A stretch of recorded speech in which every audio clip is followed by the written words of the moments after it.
अस्सलाम वालेकुम। Today we are discuss about drug distribution. आज के लेक्चर में हम देखेंगे ड्रग डिस्ट्रीब्यूशन को।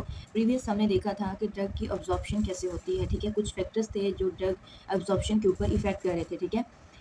फर्स्ट हमने थी एक टैबलेट दी, ठीक है।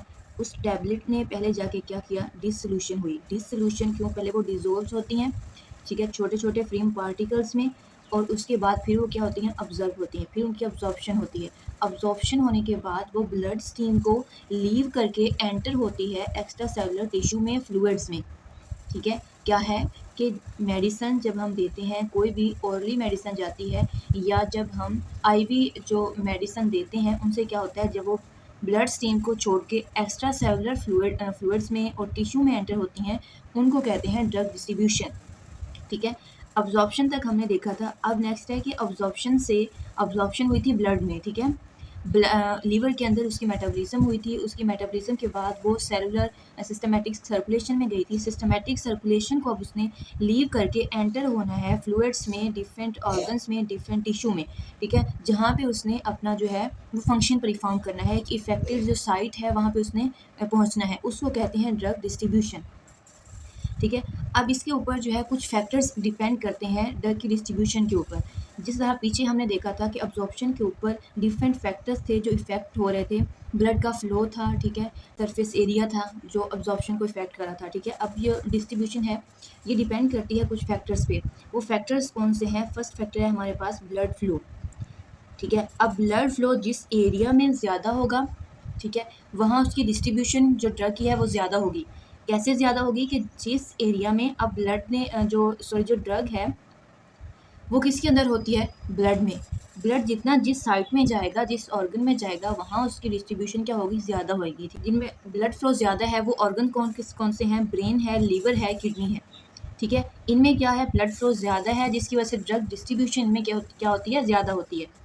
ब्लड फ्लो किस एरिया में कम होता है, वो स्केलेटल मसल्स होते हैं, एडिपोज टिश्यूज़ होते हैं, जिनमें ब्लड फ्लो क्या होता है, कम होता है, और वहाँ पे ब्लड जो ड्रग की डिस्ट्रीब्यूशन है वो भी क्या होती है, कम होती है, ठीक है। नेक्स्ट हमारे पास है कैपिलरी परमेबिलिटी। कैपिलरी परमेबिलिटी क्या होती है? कैपिलरी क्या होती हैं? कैपिलरीज स्मॉल ब्लड वेसल्स होती हैं, ठीक है। स्मॉल सी ब्लड वेसल्स होती हैं जिनमें से ब्लड क्या होता है, पास होता है। अब परमेबिलिटी होता है कि ये वेसल्स हैं, इनके अंदर का जो एरिया है उनमें से ब्लड का फ्लो करना, ठीक है। अब ये किस पे डिपेंड करती है? ये डिपेंड करती है कैपिलरी के स्ट्रक्चर के ऊपर। कैपिलरी का स्ट्रक्चर कैसा है? क्या वो टाइट जंक्शन है उनका, कि उनके दरमियान किसी भी तरह का कोई गैप नहीं है, ठीक है, कंटिन्यूस स्ट्रक्चर है, या फिर उनके अंदर जो है पोर्स हैं। पोर्स से क्या होता है कि ड्रग्स हैं वो इजीली पास हो जाती हैं। जो अगर तो स्लिट जंक्शन है, स्लिट जंक्शन मीन कि ऐसे पोर्स हैं अंदर, ठीक है, पोर्स हैं अंदर, गैप है, ये मेम्ब्रेन है, इस कैपिलरीज हैं, इनके क्या है कि अंदर पोर्स हैं, तो पोर्स से क्या होती है, इंजेक्शन से जो ड्रग्स हैं वो पास हो जाती हैं। अब कुछ जंक्शन जो होते हैं वो बिल्कुल टाइट होते हैं, ठीक है। टाइट जंक्शन से जो ड्रग्स हैं वो इजीली पास आउट नहीं होती, इजीली डिस्ट्रीब्यूट वहाँ से नहीं होती एक्स्ट्रा सेलुलर में, ठीक है।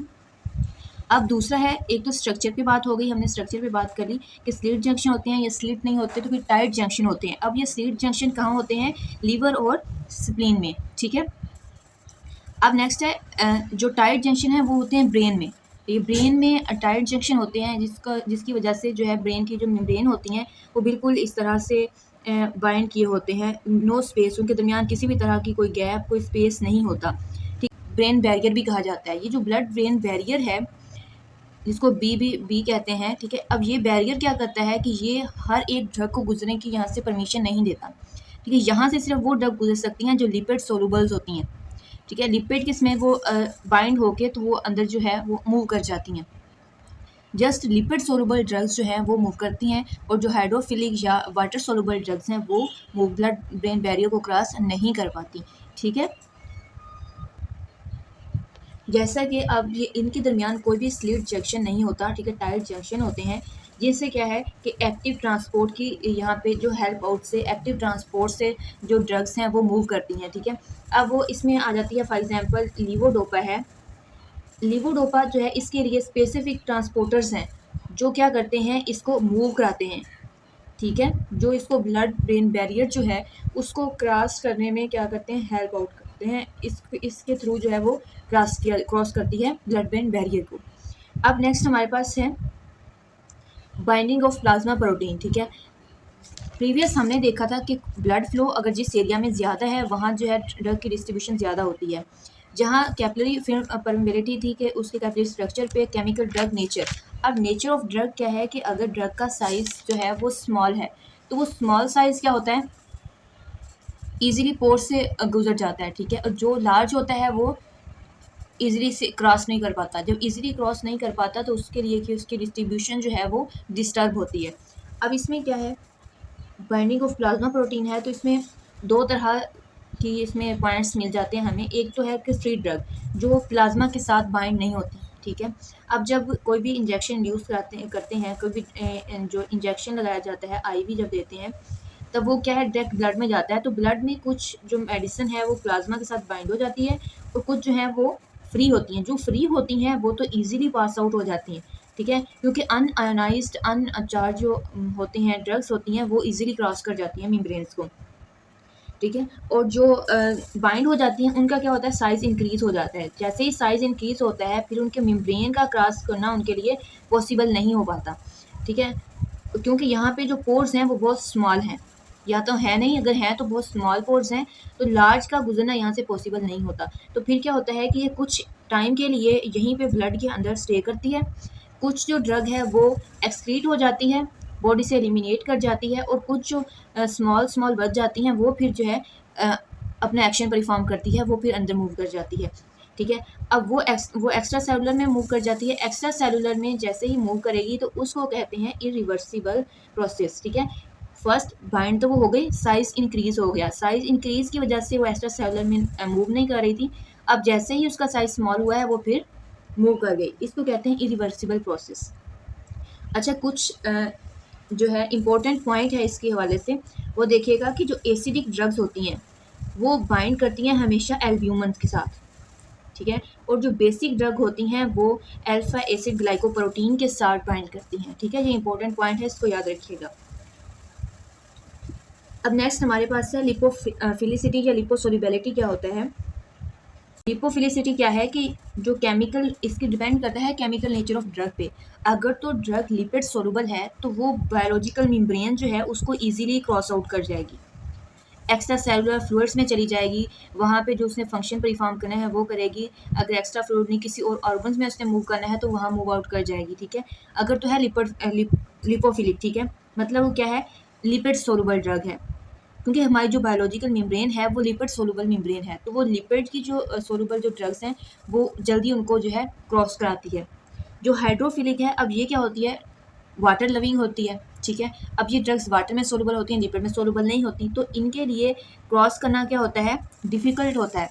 ठीक है, अगर तो मेम्ब्रेन के अंदर पोर्स हैं तो ये मूव आउट कर जाती हैं, अगर मेम्ब्रेन के अंदर पोर्स नहीं है तो इनके लिए जो है डिस्ट्रीब्यूशन क्या होती है, फिर कम होती है या फिर नहीं होती। ठीक है, तो ये डिपेंड करता है नेचर ऑफ ड्रग के ऊपर, क्या वो लिपोफिलिक है या हाइड्रोफिलिक है। ठीक है, अभी हमने देखा था कि इनके अंदर जो है वो स्लाइड जंक्शंस होते हैं, वो स्लाइड जंक्शन क्या करते हैं, यहाँ से जो ड्रग्स है वो एक्स्ट्रा सेलुलर फ्लूइड में मूव कर जाती है। अब ये जो जो है लीवर और स्प्लीन का हमने पढ़ा था कि इनमें से जो पोर्स होते हैं मेम्ब्रेन के अंदर जिनके ज़रिए से ड्रग्स जो है वो एक्स्ट्रा सेलुलर में मूव कर जाती है।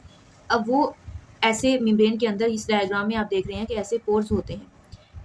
ठीक है, जिनको स्लिट जंक्शंस कहते हैं, जिनसे ड्रग क्या है कि एक्स्ट्रा सेलुलर में मूव कर जाती है और वहाँ से फिर इसकी क्या होती है, अब्जॉर्प्शन होती है। अब ब्रेन में क्या होता है कि ये जंक्शंस बिल्कुल टाइट होते हैं। ठीक है, टाइट जंक्शन होते हैं, इनके दरमियान किसी भी तरह का कोई भी पोर नहीं है। सही, अब पोर ना होने की वजह से इसमें जो ड्रग्स हैं वो मूव नहीं करती, इसी को कहते हैं ब्लड ब्रेन बैरियर। जो ब्लड ब्रेन बैरियर है इससे सिर्फ लिपिड सोलुबल ड्रग्स जो हैं वो मूव करती हैं। अब नेक्स्ट हमारे पास है वॉल्यूम डिस्ट्रीब्यूशन। वॉल्यूम डिस्ट्रीब्यूशन को डिफरेंट बुक में डिफरेंट तरीके से डिफाइन किया गया है। मैं आपको एक ईजी मेथड से बताती हूँ कि वॉल्यूम डिस्ट्रीब्यूशन क्या होता है।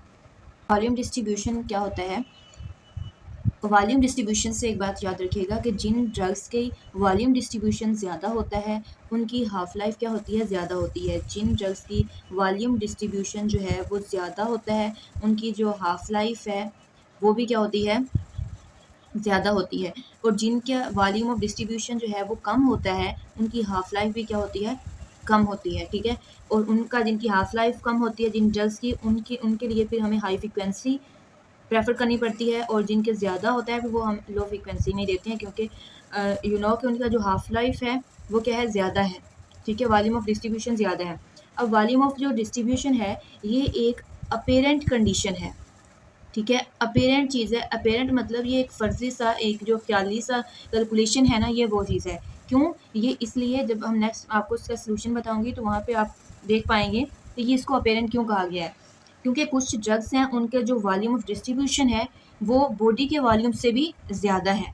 बॉडी फ्लूइड वॉल्यूम से क्या है, ज़्यादा है वॉल्यूम से। बॉडी फ्लूइड के वॉल्यूम से उनकी डिस्ट्रीब्यूशन ज़्यादा है, जिसकी वजह से कहते हैं अपेरेंट, क्योंकि उसका फ्लूइड का वॉल्यूम ही उतना नहीं है जितनी उनकी क्या है, डिस्ट्रीब्यूशन है। फॉर एग्जांपल आप वॉल्यूम डिस्ट्रीब्यूशन को इजी मेथड से यूँ समझें कि हमारे पास है साल्ट, ठीक है। उस सॉल्ट को हमने इस कंटेनर के अंदर, जो इतना वाटर पड़ा हुआ था इसके अंदर, हमने उसको डिज़ोल्व करना था, ठीक है। अब ये जो साल्ट हमने इसके अंदर कंटेनर में डाला है, ठीक है, अब ये इसके अंदर क्या हुआ है, डिज़ोल्व हुआ है, ठीक है। अब इसका जो इतने वाटर में डिज़ोल्व हुआ है, ये इसका क्या है, वॉल्यूम ऑफ डिस्ट्रीब्यूशन है, कि ये इतने परसेंट, ये 10% जो सॉल्ट था हमारे पास, वो इतने वॉल्यूम में क्या हुआ है, डिस्ट्रीब्यूट हुआ है, ठीक है। उसकी वॉल्यूम ऑफ डिस्ट्रीब्यूशन क्या है, हाफ ऑफ द कंटेनर, ठीक है। अब समझें कि जो टोटल हमारा बॉडी फ्लूइड है वो कितना है, 40 लीटर, ठीक है। अब 42 लीटर, ठीक है। 42 लीटर जो है ये टोटल बॉडी फ्लूइड है, ठीक है। अब इसमें से प्लाज्मा में कितनी कंसनट्रेशन है, 4 लीटर। 4 लीटर किस में है, प्लाज्मा में। अब प्लाज्मा में कितना है हमारे पास, 4 लीटर, तो बाकी कितना होएगा, बॉडी फ्लूइड कितना है, 42 लीटर, ठीक है।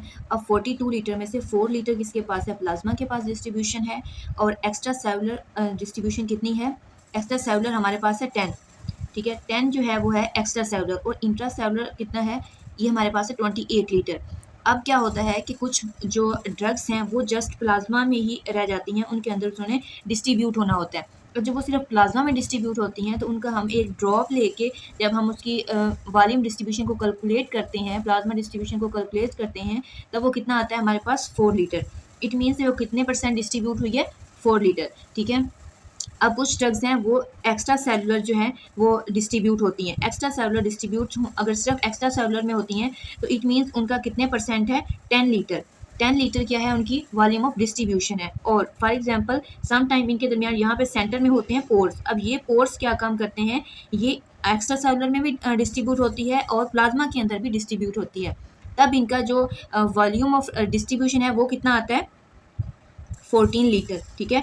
टोटल एक्स्ट्रा सेलुलर का भी है और प्लाज्मा का भी है, तो ये मिला के कितना आया, 14 लीटर। और सम टाइम क्या होता है कि कुछ ड्रग्स जो हैं जैसे कि अमाइनोग्लिसराइड्स हैं, अमाइनोग्लिसराइड्स क्या करती हैं, वो इंट्रा सेलुलर में भी डिस्ट्रीब्यूट हो जाती हैं, और उनके पोर्स की वजह होने की वजह से वो प्लाज्मा में भी कुछ डिस्ट्रीब्यूट होती हैं और कुछ डिस्ट्रीब्यूट होती हैं एक्स्ट्रा सेलुलर में। तब उनका जो वॉल्यूम ऑफ डिस्ट्रीब्यूशन है वो कितना होता है, 42 लीटर वॉल्यूम ऑफ डिस्ट्रीब्यूशन आता है, ठीक है। तो इस तरह से इनकी क्या होती है, कैलकुलेशंस होती है, जो कि है 100 माइक्रोग्राम्स की, ठीक है। 100 माइक्रोग्राम हमने ड्रग दी। अब 100 माइक्रोग्राम को जब हमने ब्लड टेस्ट किया, उसकी प्लाज्मा डिस्ट्रीब्यूशन देखी तो वो आई 5, ठीक है। 5 लीटर उसकी जो है वो ब्लड डिस्ट्रीब्यूशन है। अब 5 ये कितना आता है, 50। अब 50 जो है वो वॉल्यूम ऑफ डिस्ट्रीब्यूशन तो नहीं है, ठीक है, क्योंकि बॉडी का टोटल वॉल्यूम कितना है, 42 लीटर। अब ये क्या है, एक्सेप्शनल केस है, ठीक है। तो इस वजह से इसको कहते हैं कि ये जो है क्या है, वॉल्यूम ऑफ डिस्ट्रीब्यूशन क्या है, अपेरेंट वॉल्यूम ऑफ डिस्ट्रीब्यूशन है। तो ये था आज का हमारा लेक्चर, ठीक है, जिसके अंदर हमने ड्रग की डिस्ट्रीब्यूशन देखी। ड्रग की डिस्ट्रीब्यूशन में हमने देखा कुछ फैक्टर्स थे जिनके ऊपर वो डिपेंड कर रहा था, जिसमें ब्लड फ्लो था, कैपिलरी परमेबिलिटी थी, उसका जो था बाइंडिंग प्लाज्मा प्रोटीन था, और लिपोफिलिसिटी थी, और वॉल्यूम डिस्ट्रीब्यूशन देखा हमने कि वॉल्यूम ऑफ डिस्ट्रीब्यूशन क्या होता है, वो किस तरह से जो है बॉडी के अंदर प्लाज्मा में, इंट्रासेलुलर में, एक्स्ट्रा सेलुलर फ्लूइड में किस तरह से ब्लड जो है किस तरह से वो डिस्ट्रीब्यूट होती है।